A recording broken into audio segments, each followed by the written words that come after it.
muito feliz, cara. A Amanda quase me fez chorar aí. Não é acreditável. Uma curiosidade antes de começar. O Renan tava falando, não, ele escolheu sofrimento. Minha mãe, tipo, que história é essa, velho? Ele escolheu sofrer com a gente. Não vai ter sofrimento nenhum. Mas é verdade, né? Gente, tô. Gente, tô muito feliz de estar aqui hoje. Muito feliz mesmo. Levemente emocionado. Vou tentar me segurar nas coisas que eu quero falar aqui hoje. Você vai ficando velho, você vai ficando chorão, pelo jeito que eu tô. Que é alguma coisa que eu tenho percebendo. Depois você vai envelhecendo, cara. Você vai ficando mais chorão. Pouquinho, puta de um chorão, velho. O que você tá falando? Todo evento do MBL o cara chora, velho. Você sabe bem, pelo jeito. Galera, 11 anos de Movimento Brasil Livre. 11 anos de Movimento Brasil Livre. Um fato que eu tava percebendo durante... Não sei se foi da fala da Amanda e da fala do Renato, que eu estava aí há 11 anos, há 10 anos, há 9 anos, né? E quando eu estava aí, os meus ídolos já eram essas pessoas. Quando eu entrei no MBL há 11 anos, essa já era a coordenação nacional do Movimento Brasil Livre. Esses já eram os meus ídolos. Eu lembro de ter mandado uma mensagem pro Renato Batista no grupo do MBL São Paulo, perguntando o que ele tinha achado do curso de Relações Internacionais, que eu tava pensando em entrar. E hoje o Renato Batista é meu melhor amigo. Eu lembro de ter mandado uma DM pro Renan Santos no Instagram, que era Renan Wake, Instagram dele, alguma coisa assim. Falando, pô, muito legal esse movimento, etc. O Renan tinha, tipo, 3 publicações. É muito legal esse movimento, etc. Depois ele me passou um e-mail do MBL, a partir disso eu fui entrar, né, no movimento, né? O Cauê, o meu chefe de gabinete, o Cauê Del Valle, que o Renan mencionou, eu lembro de seguir ele no Instagram, e hoje ele é meu chefe de gabinete. Ou seja, aquele papo que eu escuto muitas vezes do pessoal, né, os bolsonaristas, falam, você é muito legal, mas sai do MBL, ou ontem que saiu um monte de matéria que eu filhei na missão, tipo, nossa, tomou a decisão errada. Essas pessoas não entendem que a minha melhor parte é ser do MBL. Não é que existe o Guto Zacarias e tem a parte ruim que ele é do MBL. Não, as coisas boas da minha figura política é por conta do MBL. É por conta dos ídolos que eu tive desde cedo, que foram as pessoas do movimento Brasil Livre, a quem, evidentemente, eu agradeço. Bom, muito emocionante estar aqui hoje, representar vocês. Nesses 11 anos, nós passamos por muita coisa. Eu lembro que uma vez o Renan, né, ele teve a brilhante ideia de fazer um ato, quando eu já era coordenador do MBL na cidade de São Paulo, de fazer um ato do velório do PT na USP. Aí a gente encomendou um caixão gigantesco. A gente entrou, eu e mais uns militantes do MBL São Paulo, alguns estão aqui ainda.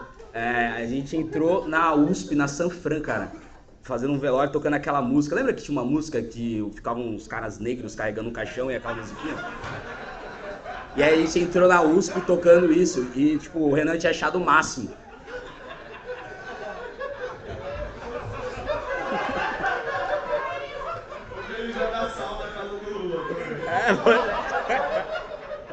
E tipo, não é que a gente foi fazer isso em qualquer lugar, que já seria ridículo, a gente foi fazer isso na Sanfran, ou seja, tinha próximos ministros do Supremo Tribunal Federal lá, uma das pessoas mais inteligentes das próximas décadas, e a gente entrando com um caixão vermelho. E tipo, assim, foi uma das coisas mais vexatórias que eu já passei. Olha que, cara, deve ter, mas eu não quero que ninguém ache. Não, e, tipo, eu lembro que tipo, a gente entrou e a gente achava que ia ser uma coisa afrontosa. Tipo, ficou só os estudantes da USP, tipo, o que é isso, cara? E a gente entrando com um caixão, com uma bandeira do PT e tocando aquela musiquinha lá. Assim, coisas ridículas, nós passamos nesses 11 anos.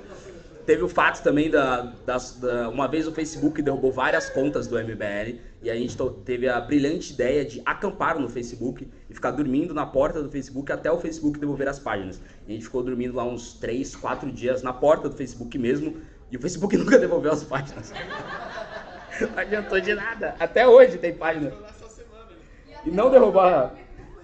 Me fizeram dormir 4 dias na porta do Facebook a troco de nada. E, por exemplo, eu não tive página derrubada, então eu fui lá dormir pelas páginas, inclusive de gente que já traiu o MBL hoje, né? Aliás, né?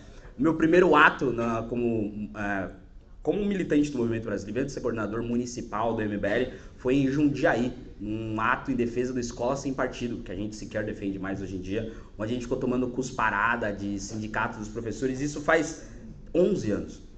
Então quando as pessoas falam, sai da MBL, eu falo, cara, as pessoas não entendem que existe todo um passado, existe toda uma idolatria, né? E a minha melhor versão é ser do MBL. Depois disso, evidentemente, eu me tornei estagiário do Arthur Duval.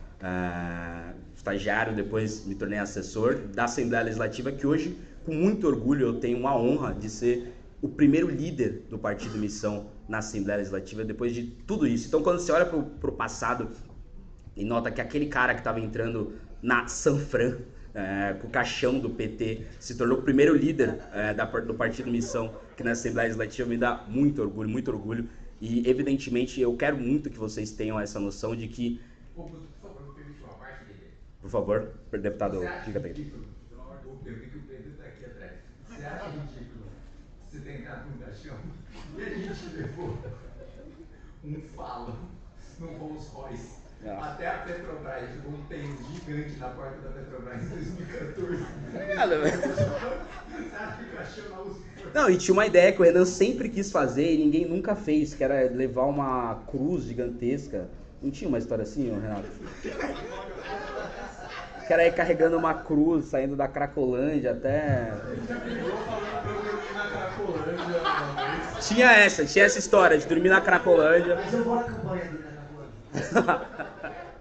É inacreditável, cara. Assim, se eu contar pra vocês todas as coisas, enfim, passaria horas aqui. Algumas deram certo, o Renan fez várias coisas geniais, como fundar o partido, fundar o movimento. Agora, teve cada ideia nada a ver no caminho que nós participamos. Tô vendo o Arthur Scara aqui. Que coisa ridícula que eu já fiz junto com o Arthur Scara não tá no gibi, né? E muitas coisas boas, evidentemente. Então, aqui e hoje está presente alguma das pessoas mais importantes da minha vida aqui, né? Por exemplo, meus pais, meu pai, minha mãe, meu irmão, meu primo, pessoas que estão nos bastidores, você nem sabe, eu vi ali o Pedro Deirô, uma pessoa importantíssima na minha vida, uma das primeiras pessoas que me deram a oportunidade no Movimento Brasil Livre, o Oliver Delgado, que está aqui, o nosso querido professor chileno, foi meu chefe por muito tempo, me salvou várias vezes de não poder estar aqui por poder ter sido demitido, que várias vezes eu, inclusive, mereci. E esses caras, me seguraram hoje, eu espero poder estar honrando a oportunidade que o Oliver e que o Arthur me deram desde o começo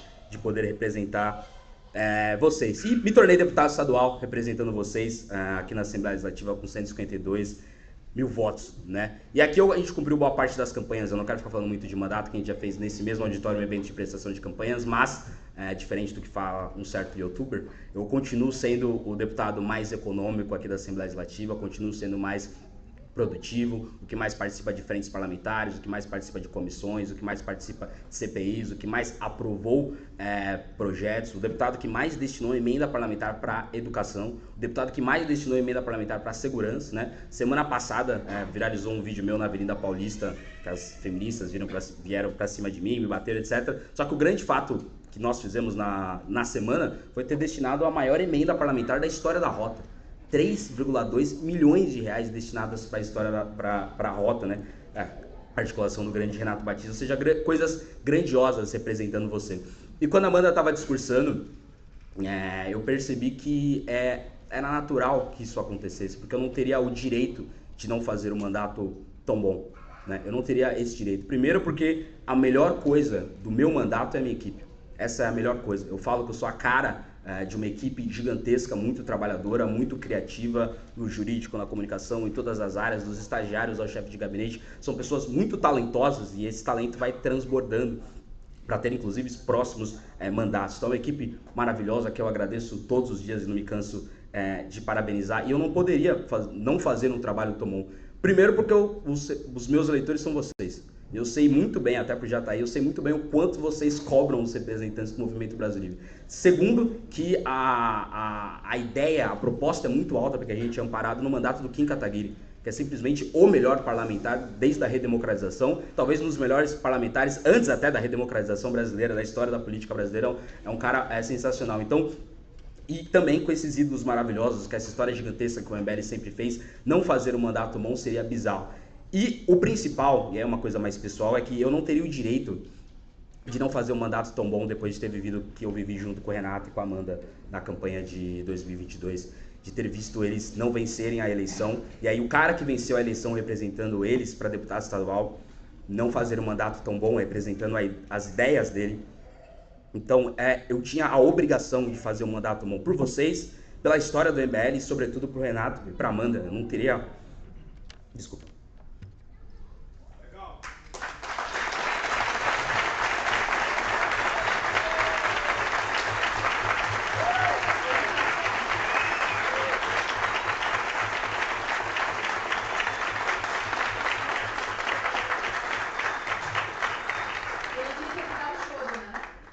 culpa sua.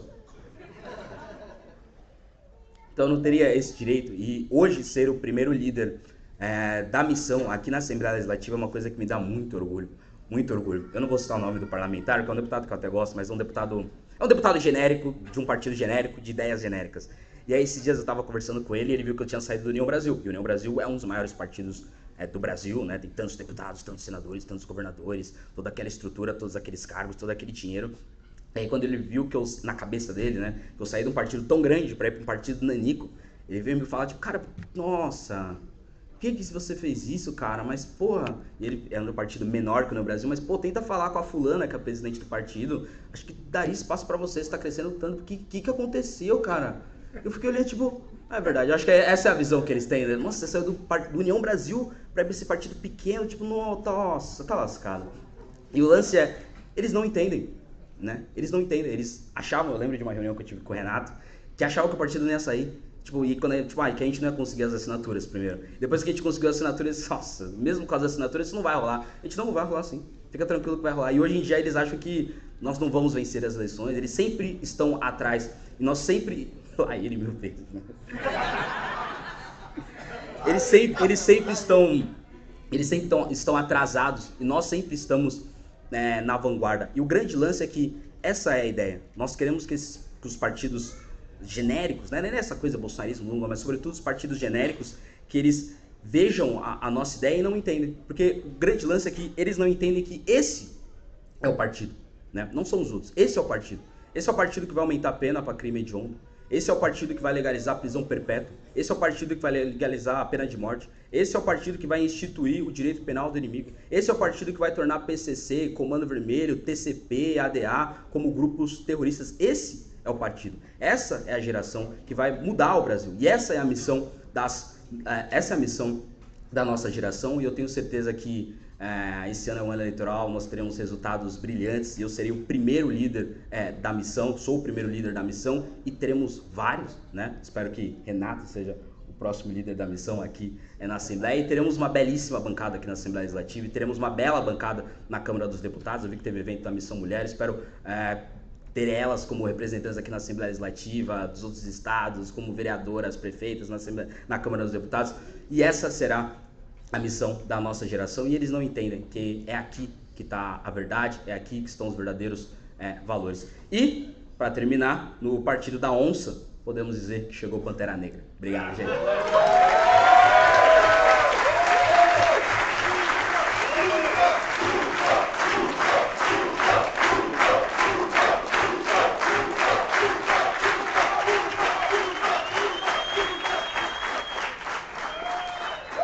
Fala meus queridos, aqui quem fala é o Alan do canal Inevitável Cortes e no meu segundo mês postando cortes aqui no YouTube de figuras do Partido Missão e do MBL, eu faturei cerca de 25 mil reais ou um pouquinho mais de 4 mil dólares. E se você tem interesse em estar criando seu próprio canal de cortes, eu preparei um treinamento 100% focado mostrando o passo a passo para você estar conseguindo fazer seus cortes de figuras do Partido Missão e do MBL. Para acessar o treinamento é só clicar no primeiro link da descrição ou ler o QR Code que está aparecendo aqui no meio da tela agora. E se você gostou desse vídeo, não se esqueça de deixar o like e se inscrever no canal. Te vejo no próximo vídeo.